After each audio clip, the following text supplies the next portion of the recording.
بسم اللہ الرحمن الرحیم۔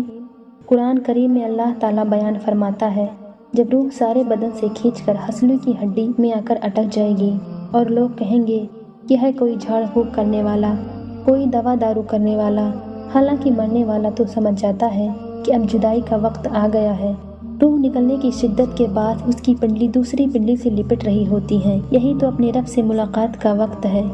جب روح نکل کر گلے تک پہنچ جاتی ہے اور تم مرنے والوں کو اپنی آنکھوں سے مرتا دیکھ رہے ہوتے ہو، اس وقت ہم تم سے زیادہ اس کے نزدیک ہوتے ہیں، مگر تم دیکھ نہیں سکتے۔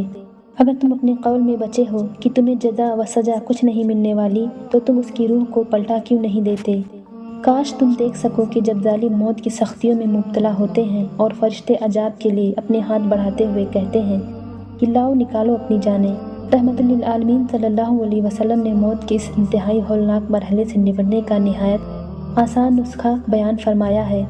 بے شک صدقہ خدا کے غضب کو ٹھنڈا کرتا ہے اور بری موت سے بچاتا ہے، اور اللہ تعالیٰ فرماتا ہے، اور خیرات کرو اس مال میں سے جو ہم نے تمہیں عطا کیا ہے، اس سے پہلے کہ تم میں سے کسی کو موت آئے۔